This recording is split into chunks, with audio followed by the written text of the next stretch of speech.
നമസ്കാരം. ബംഗാൾ മുഖ്യമന്ത്രി മമതയ്ക്കെതിരെയും തൃണമൂൽ കോൺഗ്രസിനെതിരെയും ആഞ്ഞടിച്ച് പ്രധാനമന്ത്രി നരേന്ദ്രമോദി. നുഴഞ്ഞുകയറ്റക്കാരെ കുടിയിരുത്തി ബംഗാളിന്റെ തനിമ തകർക്കുകയാണ് മമതാ സർക്കാർ എന്ന് പ്രധാനമന്ത്രി തുറന്നടിച്ചു.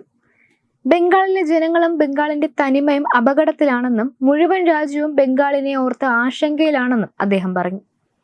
ബംഗാളിൽ എല്ലാ ദിവസവും ആക്രമണങ്ങൾ നടക്കുകയാണ്. BJP പ്രവർത്തകർ നിരന്തരം കൊല്ലപ്പെടുന്നു. ബംഗാളിൽ ഇപ്പോൾ കലാപങ്ങൾ നിത്യസംഭവമാവുകയാണ്.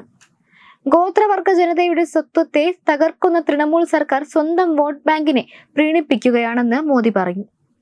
തൃണമൂലുകാർ നുഴഞ്ഞുകയറ്റക്കാരെ വിളിച്ചു കയറ്റുകയാണ്. അവർ ഇവിടെ വന്ന് ദളിതരുടെയും ഗോത്രവർഗ ജനതയുടെയും ഭൂമി കയ്യേറുന്നു. ബംഗാൾ അതിർത്തിയിൽ ജനസംഖ്യ കുറഞ്ഞിരിക്കുന്നു. കോൺഗ്രസും തൃണമൂലും നുഴഞ്ഞുകയറ്റക്കാർക്ക് ID കാർഡുകൾ നൽകാനുള്ള ഓട്ടത്തിലാണെന്ന് മോദി പറഞ്ഞു. കോൺഗ്രസ് മുങ്ങിയ കപ്പലാണ്, തൃണമൂൽ ഓട്ട വീണ കപ്പലും.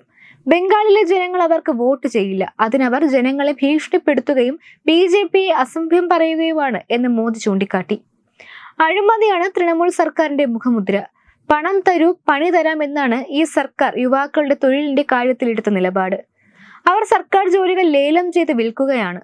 കോൺഗ്രസ് പൂർണ്ണമായും വർഗീയ പാർട്ടിയാണ്. 10 വർഷം മുമ്പ് കോൺഗ്രസ് ഷെഹസാദ് നടത്തിയ ഒരു പ്രസംഗത്തിന്റെ വീഡിയോയിൽ മുസ്ലിങ്ങൾക്ക് സംവരണം നൽകുന്ന ഏക പാർട്ടി കോൺഗ്രസ് ആണെന്നാണ് അദ്ദേഹം പറയുന്നത്. അവർ വർഗീയതയാണ് പറയുന്നത്. അവർ ഭരണഘടനയ്ക്കെതിരെയാണ് പറയുന്നത്. അവർ ജാതിവാദികളാണ്. അവർ കുടുംബാധിപത്യത്തിന് വേണ്ടി നിൽക്കുന്നവരാണ്. ഇവരാണ് മോദിയുടെ റിപ്പോർട്ട് കാർഡ് തിരയുന്നതെന്ന് പ്രധാനമന്ത്രി പറഞ്ഞു. അതേസമയം കോൺഗ്രസും സഖ്യകക്ഷികളും ചേർന്ന് രാജ്യം ഭരിച്ചപ്പോൾ നശിച്ചത് 3-4 തലമുറയുടെ ജീവിതമാണെന്ന് നരേന്ദ്രമോദി പറഞ്ഞു. വായിൽ വെള്ളിക്കരണ്ടിയുമായി ജനിച്ചവർക്ക് കഠിന അധ്വാനം എന്തെന്നോ ജനങ്ങളുടെ യഥാർത്ഥ പ്രശ്നങ്ങൾ എന്തെന്നോ അറിയില്ല എന്നും മോദി പറഞ്ഞു. ഇന്ത്യ സഖ്യത്തിന് മോദി അധിക്ഷേപിച്ച് എന്തെങ്കിലും ലാഭം ഉണ്ടാക്കുക എന്ന ഒറ്റ അജണ്ട മാത്രമേ ഉള്ളൂ എന്ന് അദ്ദേഹം ചൂണ്ടിക്കാട്ടി. മോദിയുടെ ശവക്കുഴി തോണ്ടുമെന്നും മോദിയെ കുഴിച്ചു മൂടുമെന്നും മോദിയുടെ കണ്ണുനീർ കാണണമെന്നും കോൺഗ്രസിന്റെ യുവരാജാവ് പറയുന്നത് കേട്ടു. ജൂൺ 4 ശേഷം മോദിക്ക് ബെഡ് റെസ്റ്റ് ഉണ്ടാകുമെന്ന രാഹുലിന്റെ പ്രസ്താവനയ്ക്ക് കടുത്ത ഭാഷയിലാണ് പ്രധാനമന്ത്രി മറുപടി നൽകിയത്. പ്രതിപക്ഷ സഖ്യത്തിനെ രൂക്ഷമായി വിമർശിച്ച പ്രധാനമന്ത്രി ഇന്ത്യ സഖ്യത്തിന്റെ കണ്ണിലെ കരടാണ് താനെങ്കിലും ജനങ്ങളുടെ ഹൃദയത്തിൽ തനിക്ക് സ്ഥാനമുണ്ടെന്നും കൂട്ടിച്ചേർത്തു.